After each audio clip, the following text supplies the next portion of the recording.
प्रकाशित वाक्य के खुलासा कार्यक्रम में हार्दिक स्वागत है।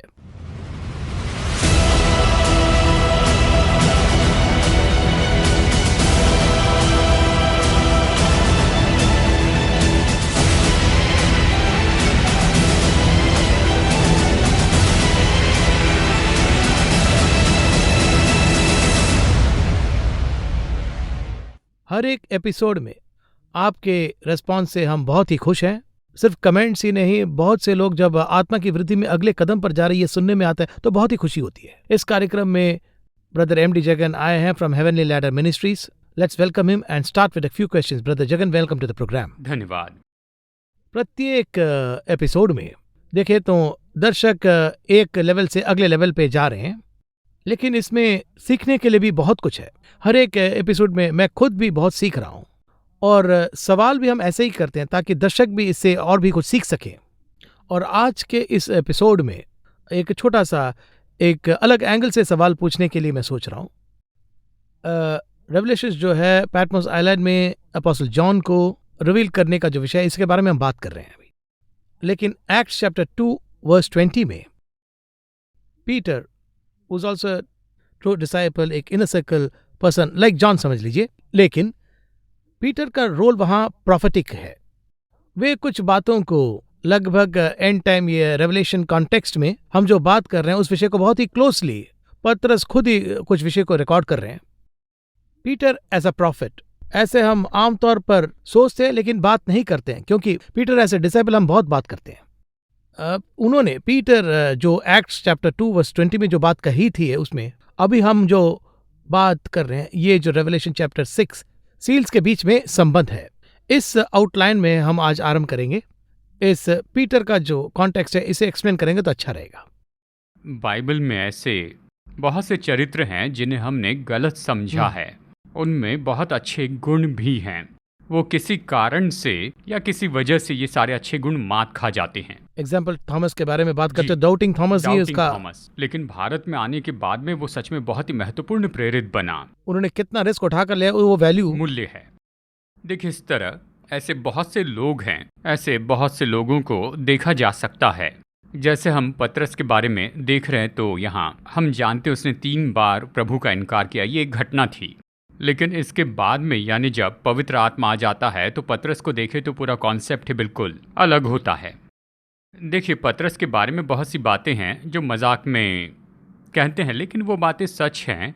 वो क्या पूछे तो किसी बीमार को चंगा करते समय वो कहता है हम जैसे अनपढ़ लोगों के द्वारा परमेश्वर ने ऐसे काम किए, ऐसे वो बताता है। अनपढ़ लोग यानी देखा जाए तो इंग्लिश में एक अनुवाद कहता है अनस्कूलिंग, इस तरह। अब उसी पीटर और जॉन के नाम पर सबसे ज्यादा स्कूल्स हैं। अनपढ़ कहलाने वाले पीटर और जॉन के नाम पर बहुत से स्कूल्स हैं।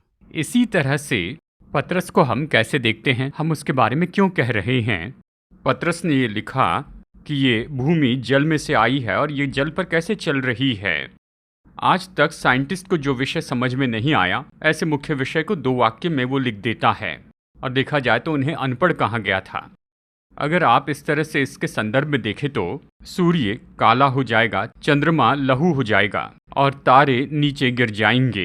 इन सभी बातों के बारे में योएल 2 में भविष्यवाणी है। योएल ने भविष्यवाणी की है। जी हाँ, अध्याय 2 वचन 31 और 32 में उसने कहा है। योएल ने जो खुलासा किया है उसके बारे में पतरस कहते हुए इसे रजिस्टर करता है।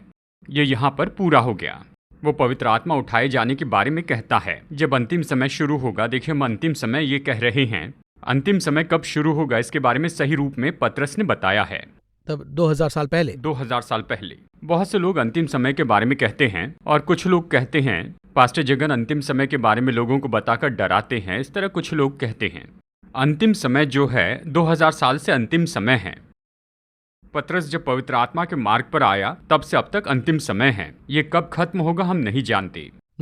उस दिन भी उसने ऐसे लिखा था। क्यों? पौलुस इस तरह लिखता है, जो मसीह में मर गए वो पहले जी उठेंगे और उसके बाद में हम जो जिंदा हैं, मतलब वो भी उस दिन की प्रतीक्षा कर रहा था। यानी इसे और थोड़ा स्पष्ट कहे तो देखिए, पहला यूहन्ना 2:18 में यूहन्ना लिखता है कि हे बालको, ये तो अंतिम समय है। वो खुद उसे अंतिम समय कहता है। तब से लेकर अब तक अंतिम समय है, ये कब खत्म होगा हमें पता नहीं। तो उस दिन से लेकर अब तक चेतावनी देना ये तो कलीसिया का काम है। अगर ऐसी चेतावनी नहीं देंगे तो इसके पीछे कोई और कारण है, यही इसका अर्थ है। तो उस दिन पतरस ने यहाँ पर जो भी कहा था वो सब कुछ प्रकाशित वाक्य में फिर से दर्ज किया जाता है। अंतिम समय शुरू हो गया ऐसे उसने कहा है, उसके शुरू होने का यही चिन्ह है। वो कहता है अंतिम समय खत्म होने पर कलीसिया स्वर्ग में उठाई जाएगी। उसके पहले का अंतिम चिन्ह तो यही है। इसके बाद अध्याय 7 में आप देखते हैं कि कलीसिया स्वर्ग में है। अगर आप हिसाब लगाकर देखें तो ये दोनों दर्ज किए जा रहे हैं। अंतिम समय शुरू हो चुका है तब भी वो यही वाक्य कहता है, अंतिम समय खत्म होगा तब भी यही कहता है। तो पतरस और यूहन्ना ये दोनों मुख्य चेले थे और इन्होंने महत्वपूर्ण बात कही है। इन दोनों को एक ही प्रकाशन मिला है, पवित्र आत्मा के द्वारा उन्हें ये प्रकाशन दिया गया। देखिए यहाँ पर दर्शन के द्वारा आत्मा में देखने के लिए यूहन्ना प्रेरित हुआ। तो दोनों में सेम कॉन्सेप्ट है, एक ही समय काल के बारे में दोनों ने कहा है। बहुत ही इंटरेस्टिंग है आप जो बात एक्सप्लेन कर रहे, क्योंकि वो जो एक्ट्स चैप्टर 2 कॉन्टेक्स्ट में अगर आप देखेंगे तो वहाँ पर भी पीटर एंड जॉन ही एक है, और वहाँ उस रहस्य को जो वहाँ पर पीटर को कह रहे हैं वही हम आज यहाँ बात कर रहे हैं। यहाँ यूहन्ना को या जॉन से बात कर रहे हैं। बहुत ही मतलब बाइबल में इतने कॉरिलेशन है, जब समझ में आता है तो बहुत ही इंटरेस्टिंग होता है पढ़ने के लिए। जोड़कर देखना तो बहुत ही दिलचस्प है, कॉरिलेट करके देखना। जी हाँ, इसके अलावा जैसे कि आपने कहा ओल्ड टेस्टमेंट में भी जब हम जकरिया के बारे में देखते हैं तो बहुत ही इंटरेस्टिंग है, और कुछ मीनिंग्स जो है रेवलेशन में इसका जो डेप्थ है वो वहाँ भी है जी। और उसी प्रकार एक एक कॉरिलेशन चलते ही आ रहा है। की किताब की विशेषता क्या है, बाकी 65 किताबों में जो भविष्यवाणियां हैं वो यहीं पर पूरी होती हैं। इससे हम इस तरह कह सकते हैं समुंदर की जो सारी लहरें हैं वो इसी जगह पर मिलती हैं। फाइनल आखिरी किताब, और ये केवल इसे देखकर नहीं कह रहे हैं, 65 किताबों में बताई बात यहाँ पर पूरी हुई है, इसके अलावा पूरी होने की कोई जगह नहीं है। तो 65 किताबों में जो भी कॉन्सेप्ट है जो हम सोचते हैं कि अब तक पूरा नहीं हुआ है वो सब यहाँ पर पूरा हो जाएगा। मैं यही कहता हूँ उत्पत्ति की बात भी यहाँ पर ही पूरी होती है। बहुत से लोग उत्पत्ति में जो सवाल पूछते हैं प्रकाशित वाक्य में उसका जवाब मिलता है, यानी इस हद तक ये किताब बहुत ही महत्वपूर्ण है। जी हाँ, आज के इस एपिसोड में हम 6th सील के बारे में देख रहे हैं। ये 6th सील जो है ये रेवलेशन चैप्टर 6 वर्स 12 से आरंभ होता है। ये जो 6th सील है इसे हमें कैसे समझना है, इसमें प्रभु क्या खुलासा करते हैं या फिर जॉन क्या खुलासा करते हैं। अब ये जो छठी मोहर है ये तो वचन 12 से वचन 15 तक पाई जाती है, मुख्य रूप में वचन 17 तक भी पाई जाती है। अगर इसके बारे में स्पष्ट कहा जाए तो ये 6 तरह के चिन्ह हैं। इसमें 6th सील में छठी मोहर में 6ठे अध्याय में 6 चिन्ह बताए गए। अभी हम इन सबको देखेंगे। अगर इसमें सबसे पहले देखें तो परमेश्वर ने 6 दिनों में 6 काम किए, इस तरह से हम कहते हैं। इन सभी 6 कामों के चिन्ह यहाँ पर हैं। पहले सूर्य में, चंद्र में हैं, फिर तारों में हैं, फिर आकाश में हैं, फिर पहाड़ में हैं और मनुष्य में हैं। लगभग एक ज्योग्राफी है इसके अंदर। उत्पत्ति के पहले अध्याय में सब बताया है ना। उत्पत्ति 1 का ये सबसे महत्वपूर्ण विषय है। परमेश्वर ने पहले दिन उजियाला बनाया, हम देखते हैं। तीसरे दिन समुंदर को अलग किया, फिर उसमें पेड़ बनाए। चौथे दिन सूरज, चांद और तारे बनाए। 5वें दिन मछली, समुंदर के जीव जंतु बनाए। 6ठे दिन पशु और मनुष्यों को बनाया। इस तरह से आप इसके अंदर 6 कामों को देख सकते हैं। सूर्य बिल्कुल अंधियारा हो जाएगा, चंद्रमा लहू सा हो जाएगा। फिर तीसरे हैं तारे, अंजीर के पेड़ के पत्ते जैसे झड़ते हैं वैसे तारे नीचे गिर जाएंगे। चौथा, आकाश मुड़ी हुई किताब जैसे हो जाएगा। 5वीं बात, मनुष्य जो हैं वो पहाड़ों और गुफाओं में जाकर छिपेंगे और परमेश्वर के आगे खड़े नहीं हो पाएंगे। पहाड़ों और गुफाओं में भूमि के राजा जाकर छिप जाएंगे। कहाँ है, यानी देखा जाए तो इस तरह की ये 6 चिन्ह हैं। मतलब 6 तरीके के डायमेंशन हमें समझना है। जी हाँ, ये तो 6 चिन्ह हैं। यानी ये सारे चिन्ह तो उसके आगमन के पहले खत्म होंगे। फिर अध्याय 7 में हम आगमन देखते हैं। अब हम यहाँ पर मुहरों के बारे में देख रहे हैं। जैसे कि मैंने कई बार इसके बारे में बताया, अब हम 6ठे अध्याय के समय काल में जी रहे हैं। हर एक मुहर हमारे समय काल में पूरी हो रही है, इस तरह से मैंने कहा है। देखिए, बहुत सी ऐसी बातें हैं जिसे देखने के पहले मैंने आपको बताया है। कुछ लोग इस पर विश्वास नहीं करते हैं। क्यों नहीं करते हैं? चौथे अध्याय में आगमन होगा और अध्याय 6 तो आगमन के बाद में होगा, लेकिन अभी जो घटनाएं हो रही हैं उसे देखकर वो इसे मानने भी लग गए हैं। अध्याय 6 में जो घटनाएं हो रही है उसे देखकर अभी दूसरे और तीसरे मुहर की भी घटनाएं हो रही हैं। ये जल्दी जल्दी हो रही हैं हमारी आंखों के सामने ही। इसके बाद में चौथी और छठी मोहर है। पांचवी मोहर तो वेदी के बारे में बताती है, जिसके बारे में हमने देखा है। तो ये छठी मोहर ये बताती है कि भूमि पर निश्चय बहुत ही महत्वपूर्ण घटना होने वाली है। तो अभी यहाँ पर सबसे पहले हम जो देख रहे हैं, हम इन मुख्य बातों को यहाँ पर देख रहे हैं। पहले 3 चिन्हों को देख सकते हैं, और वो क्या है? भूमि तो बहुत ही विशाल है और सूर्य जो है वो काला हो जाएगा, इस तरह कहाँ है जी। चंद्रमा लहू सा हो जाएगा, ये कहता है। कहाँ पर लिखा है कहे तो वचन 12 में कहा है, जब छठी मोहर तोड़ी गई। इस बहुत तरह क्लियर है डिस्क्रिप्शन, व्याख्या है। देखिए, कहता है सूर्य कंबल का सा काला हो गया, चंद्रमा लहू सा हो जाएगा। ऐसे कहाँ है? कुछ लोग इसे आत्मिक रूप में देखते हैं। सूर्य कंबल का सा काला हो जाएगा, इसके बारे में मैं यहाँ पर बताना चाहता हूँ। देखिए, ये प्रोग्राम इसलिए है ताकि लोगों की जो समझ है वो बढ़ती चली जाए। अब ये जो सूर्य है धर्मी यीशु को दर्शाता है। सूर्य का काला होना, कहते हैं कि यीशु बलिदान होने के लिए इस पृथ्वी पर आए थे। इस तरह कुछ लोग इसे समझते हैं। देखिए, असल में इसका ये अर्थ नहीं है। इसके पहले की मोहर भूमि पर की घटनाओं को बता रही है। तो इसमें क्या होना चाहिए? भूमि पर होने वाली घटनाएं बतानी चाहिए। यह आत्मिक है, इस पर ध्यान कीजिए। पर आत्मिक रूप में ये घटना हो रही है। खैर, सूर्य कंबल का सा काला हो जाएगा, इसका मतलब क्या है? अगर हम ये देखें तो जैसे हम देखते हैं सोलर इक्लिप्स, इसे हम कहते हैं, लूनार इक्लिप्स भी हम कहते हैं, सूर्य ग्रहण, चंद्र ग्रहण। इस तरह से देखा जाए तो ये एक होने वाली प्राकृतिक घटना है, नेचुरल फिनोमिना कहते हैं। मतलब सूर्य और पृथ्वी के बीच में यहाँ पर चांद आ जाता है, या फिर सूर्य और चांद के बीच में पृथ्वी आ जाती है। इसी तरह से होते हैं सूर्य ग्रहण, चंद्र ग्रहण। यही इसका कॉन्सेप्ट है, सब लोग इसे जानते हैं। यानी देखिए, सूर्य ग्रहण के समय देखें तो सूर्य काला दिखता है। किस तरह से? यानी पूरा काला हो जाता है, इस तरह से। डायमंड रिंग, यानी देखते हैं कि पूरी तरह से बीच में से काला है और ऊपर से पूरी एक रिंग जैसे है। उसी तरह से लूनर इक्लिप्स में अगर हम देखें तो सूर्य की किरणें वहां पर चांद पर नहीं पड़ती है, क्योंकि भूमि बीच में आती है, चांद अंधेरा होने लगता है। और जब ऐसा होता है, अगर हम चांद पर फोकस करके देखें तो वो लाल रंग का दिखता है। वो लाल क्यों दिखता है, इसके पीछे साइंटिफिक कारण है, और वो ये है, सूर्य की किरणें जो आती हैं वो तो 7 रंग की होती हैं, यानी रेनबो कलर में ये होते हैं। यानी जो भूमि बीच में आने के कारण बाकी जो रंग है वो दब जाते हैं, लाल ही दिखता है। वॉयलेट, इंडिगो, ग्रीन, ये सब मर्ज होकर केवल लाल दिखता है। अब क्या होता है, ये जो रेज है वो तो सीधा चांद पर जाकर पड़ती हैं, बाकी तो रोकी जाती हैं। सूर्य की जो किरण होती है उसमें से बाकी सब रंग रुक जाते हैं और केवल लाल रंग उस तक पहुंचता है, तो चांद लाल दिखाई देता है।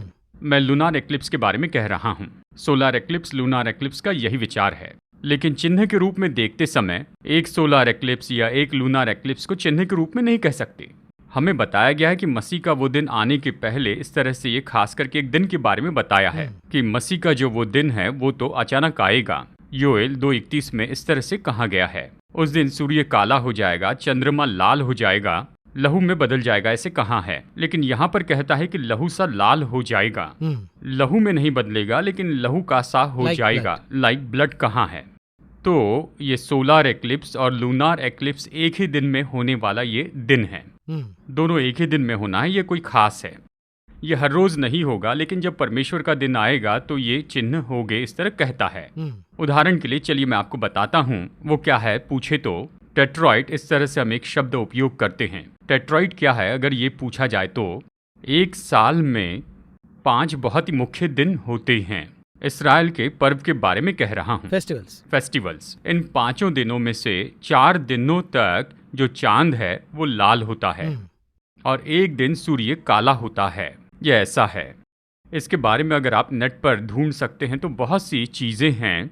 अभी हाल ही में ये कब हुआ, तो सन 2014 और 2015 में हुआ।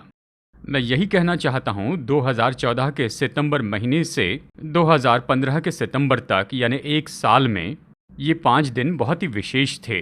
ये 5 दिन कौन से अगर ये पूछे तो ये इसराइल के पर्व के दिन हैं।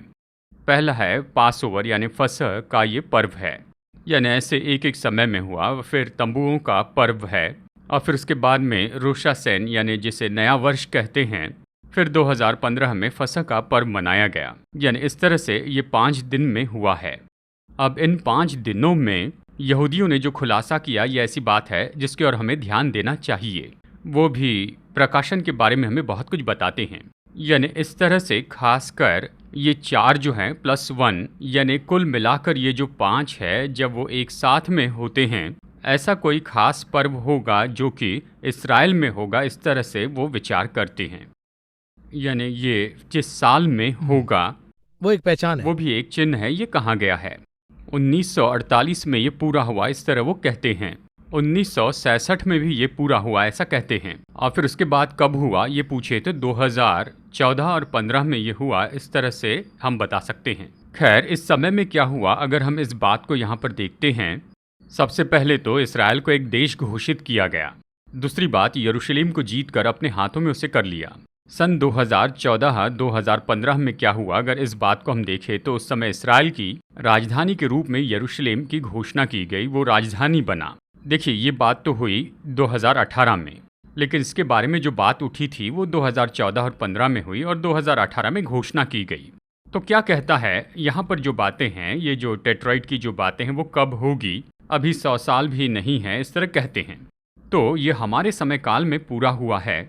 अब हमारे समय काल में आगमन के बारे में सबसे मुख्य बात के रूप में छठी मोहर को देखते हैं, इस तरह वो कहते हैं। और मैं भी इस बात को मानता हूँ। क्यों पूछे तो इन सभी कामों को देखा जाए तो पहली मोहर के समय में ही ये सब कुछ हुआ है।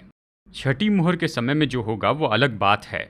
तो टेट्रॉइड के बाद में एक फिनोमिना होने वाला है। सूर्य काला हो जाएगा और चांद लहू सा होगा, यानी ऐसी कुछ घटना होने वाली है जो कि अब तक नहीं हुई है। ये कैसा होगा अगर इस तरह से आप अगर पूछते हैं तो हाल ही में, खैर इतना भी करीबी नहीं, लेकिन 1995 से लेकर सन 2000 तक जापान के एक वैज्ञानिक हैं मिके काकू, ये उनका नाम है। अब देखिए, ये मिके काकू जो है उन्होंने सन 2021 में एक स्टेटमेंट दिया है। किसके बारे में कहे तो भविष्य में कैसा होगा डिजिटल मनी, डिजिटल वर्ल्ड कैसा होगा, इसके बारे में उन्होंने बहुत ही महत्वपूर्ण सेमिनार किया था। इसी मिके काकू ने सन 2010 के आसपास एक थीसिस सबमिट किए थे। उसमें कौन सी महत्वपूर्ण बात है अगर आप इस तरह से मुझसे पूछते हैं? विषय था ब्लैक होल इन द सन, सूर्य में एक काला छेद होना, वो है, इस तरह कहते हैं। देखिए, ये उन्होंने नहीं खोजा, उनके भी पहले कुछ लोगों ने इसके बारे में कहा है। अब उन्होंने ये जो फिनोमिना बताया, इसमें सबसे मुख्य बात क्या है? 2012 में सोलार सुनामी धरती के पास से गुजरेगी, ऐसे मुख्य बात उन्होंने कही थी। उस सोलार सुनामी का कारण क्या था अगर ये पूछते हैं? सूर्य के ऊपरी भाग में छेद है। इस छेद से सूर्य की जो रोशनी है बाहर आती है। हम सब ये जानते हैं सूर्य के ऊपरी भाग से ही ये रोशनी निकलती है। अल्ट्रा वायलेट, इंफ्रारेड, इस तरह की रेज होती हैं, पैरा, बैंगनी और अवरक्त किरण कहते हैं। लेकिन ये उसके अंदर से आती हैं, यानी ये तो सूर्य के अंदर से आती हैं। इसका कारण क्या है? सूर्य के अंदर एक छेद हो गया है। देखिए, ये तो उन छोटे छोटे छेद से बाहर आते हैं। इसे मापने के अलग स्तर हैं, primary level, moderate level, extreme level कहते हैं। हर एक लेवल में अलग तरह से नापते हैं, इसे हम बाद में देखेंगे। तो इसमें क्या होता है? इसके कारण जो है वो तो सूर्य ऊपर से काला होना शुरू होता है। देखिए, सूर्य में यानी उसके भीतर में ठंडी जगह है, इस तरह से भी एक थेसिस है, वो मानते हैं। तो आगे चलकर ये जो सूर्य है वो एक समय में काला हो जाएगा, इस तरह से वैज्ञानिक कहते हैं। बाइबल के अनुसार देखें तो एक दिन सूर्य निश्चय ही काला हो जाएगा। आज विज्ञान जिन चीज़ों के बारे में हमें बता रहा है वो भविष्यवाणी के रूप में 2000 साल पहले बाइबल ने हमें यहाँ पर बताया है। तो यहाँ पर सूर्य जब काला हो जाएगा तो उसके साथ में और भी कुछ होगा। निश्चय सूर्य काला होगा, यानी ये जो है सोलर एक्लिप्स, लूनार एक्लिप्स, ये सब हम इसे कैसे देखेंगे इसके बारे में पता नहीं, पर भविष्य में इसकी घोषणा होगी ही, क्योंकि बाइबल इसके बारे में कहती है ये अजीब सा दिन है, इस तरह से ये कहती है। अजीब सा दिन, ये सुनते ही आप इसे समझ सकते हैं। सूरज की रोशनी भूमि पर नहीं पड़ेगी। इसके पहले ये कभी नहीं हुआ, जैसे कि मेघों से ढका हुआ है, बारिश के पहले जिस तरह से काले बादल छा जाते हैं। ये तो अजीब सा दिन होगा, ये अजीब सा दिन होगा, इस तरह से यहाँ पर कहा गया है। अब इस बात को हमें बहुत ही अच्छे से समझना होगा, क्योंकि हमारे समय काल में ये हो रहा है, ये बहुत ही मुख्य बात है। भूमि पर जो है वो तो नूह के समय के जैसे बड़ी बाढ़ आएगी, ये 7 साल के बाद होगा, यानी आगमन के 7 साल के बाद में। वो अलग है। हम छठी मोहर के बारे में कह रहे हैं। इसे एक चिन्ह के रूप में देखते हैं। कैसा चिन्ह? अगर ये कहे तो सूर्य काला हो जाएगा और चांद लहू सा हो जाएगा। इसी के बारे में ये सोलार लूनार एक्लिप्स है। भविष्य में ये एक बहुत बड़ी बात हो जाएगी, इस तरह से हम उम्मीद करते हैं। आपकी बातों को सुनकर लगता है कि इतना एक्यूरेटली 2000 साल पहले पैटमोस आइलैंड में अपोस्टल जॉन को एक कंप्लीट ज्योग्राफी लेसन सिखाया गया, यही हम समझ सकते हैं। इन सब के पीछे बहुत ही महत्वपूर्ण खुलासा है जो परमेश्वर ने दिया है। पढ़े लिखे या अनपढ़, बकरी चराने वाले, मछली पकड़ने वाले, ये कॉन्सेप्ट यहाँ पर नहीं है। Correct. जो भी सभी को- परमेश्वर के करीब आएगा, जो भी परमेश्वर के साथ रहेगा, उसके साथ ज्यादा समय होगा, प्रभु ये खुलासा उन पर करेंगे। यही काम योएल ने किया, यही काम पतरस ने किया और यही काम यूहन्ना ने जॉन। किया। अभी जिन विषयों पर हम चर्चा कर रहे हैं, अगर उसे देखें तो इसमें एक कॉन्सेप्ट मैंने देखा है, और वो क्या है, तारे जमीन पर गिर पड़ेंगे, इस तरह से यहाँ पर कहाँ है तारे जमीन पर गिरेंगे, इसके बारे में लोगों ने अलग अलग तरह से व्याख्या की है। देखिए, मीट्रॉइड जैसे कहते हैं, जी। एस्ट्रॉइड मीट्रॉइड कहते हैं ना, यानी तारों का टूट कर गिरना या उनके टुकड़ों का इस तरह से गिरना। ये एस्ट्रॉइड बेल्ट हमारे चारों ओर है। अब ये एस्ट्रॉइड बेल्ट के जो टुकड़े हैं, यानी वहाँ पर जो टुकड़े हैं, वो धरती पर आकर गिरते हैं, और जब वो भूमि की तरफ आते हैं तो देखिए वहाँ पर जो गर्मी होती उसके कारण, यानी उनके आते समय वो एक जले हुए पत्थर बनते हैं, यानी इस तरह से वो मानो जले हुए पत्थर से दिखते हैं। अब देखिए, इस तरह से वो ज़मीन पर आते हुए जलते हुए राख बन जाते हैं, ऐसे कहते हैं। लेकिन ऐसा नहीं है। देखिए, बाइबल में पत्थर का गिरना ये तो अलग बात है। प्रकाशित वाक्य अध्याय 8 में पहाड़ के पत्थर समुद्र में फेंके जाएंगे और जलते हुए जो तारे हैं वो धरती पर आ गिरेंगे, इस तरह से अलग से बताया है। तो यहाँ पर ये जो तारे हैं जो कहे गए हैं, इनकी व्याख्या क्या की गई है? अगर ये पूछे तो देखिए, तारे जो हैं ये तो दूतों के बारे में बताते हैं। आकाश के तारे तो दूतों के समान कहे गए हैं। ये दूत जो धरती पर आकर गिरते हैं, इस तरह ये कहता है। देखिए, इस तरह एक समय था। देखिए, कई बार क्या होता है, जब तारे गिरते हैं तो वो तो फाउंटेन के जैसे एक के बाद एक नीचे गिरते हैं। यानी कहा जाए तो ऐसे जो तारे हैं वो तो भूमि पर गिरे, निश्चय इसके लिए एक समय था। इसे आप देख सकते हैं फॉलिंग स्टार इस तरह कहते हैं, लेकिन वो किसी तरह से कोई भी नुकसान नहीं करते हैं। यानी ये जो तारे हैं जब वो गिरते हैं तो वो वहाँ से ऊपर से गिरते हैं और भूमि पर आकर वो गिर जाते हैं। वो पृथ्वी पर आकर बस ऐसे ही गिरते हैं। यानी इसके बारे में देखा जाए तो संभावना ज़्यादा है कि ऐसी घटना होने वाली है। देखिए, अब छठी मोहर के बारे में हम अनुमान लगा रहे हैं तो बाइबल कहती है कि निश्चय ऐसी कोई घटना होने वाली है। लेकिन ये कैसे होगा और जब ये होगा तभी हम इसके बारे में 100% कह पाएंगे। अब इतनी टेक्नोलॉजी आ चुकी है, हम तूफान का अंदाज़ा लगाते हैं, वो किसी और जगह पर जाता है। कई बार उसकी गति कम होती है तो कई बार अनुमान से बहुत ज़्यादा होती है ना? इसी तरह से देखिए, वचनों में से हम केवल इसका अनुमान लगा सकते हैं। यानी इस तरह की बातें हो सकती है। इस तरह से छठी मोहर के काम होते हैं। हमारी आंखों के सामने इनमें से 3 काम हम देख पा रहे हैं, और ये तो लोगों को बताने के लिए सबसे महत्वपूर्ण चिन्ह है। और क्या बताना है? यही कि सूर्य काला हो जाएगा और चंद्र लहूसा हो जाएगा और तारे गिरने लगेंगे। ये बहुत ही जल्दी होगा, जब छठी मोहर का जो समय है जो कि अंत में आ जाएगा। चाहे ये हम अपनी पीढ़ी में देखें या फिर अगली पीढ़ी में देखें, कुछ भी हो, ये तो देखने के लिए सबसे महत्वपूर्ण चिन्ह है। इसी तरह से ये बहुत ज़रूरी है। ये जो चिन्ह है, क्योंकि टाइम शॉर्ट है, ये जो चिन्ह है ये मुख्य है, ये एक भाग है, एक पार्ट, क्योंकि revelation is full of science. ये एक पोर्शन है। हाँ, अगला पोर्शन जो है हमें उसे समझकर, बहुत से चिन्ह आ रहे हैं लेकिन यही है, इसे हमें सिंक्रोनाइज करके, ये अगला पार्ट है। हाँ, एग्जाम्पल अगर आप देखेंगे तो रिसेंटली एनवायरनमेंट के बारे में काफ़ी अवेयरनेस हो चुका है। किस हद तक हुआ है कि आज सारे देशों के लीडर्स उसके बारे में बात कर रहे हैं। लेकिन 2000 साल पहले इसके बारे में बाइबल में लिखा गया है, एनवायरनमेंट के बारे में, कि ऐसे सब होगा करके। तो मेरा सवाल यह है कि मैं ये पूछना चाहता हूँ कि देखिए, हमारे जो दर्शक है वो किस हद तक, मतलब इसे ऑफ ट्रैक न जाकर, मतलब इसमें बाइबल में जो है और आज जो हो रहा है ये सिंक्रोनाइज हो रहा है, ये बोलने लायक, इनका लेवल ऑफ अंडरस्टैंडिंग जो है वो जो बढ़ने लायक, ये कैसे इस कार्यक्रम का कोई श्रृंखला बनाएंगे, यही मेरा सवाल है। जी, मैं इस सवाल के जवाब में कुछ उपयोग करूंगा।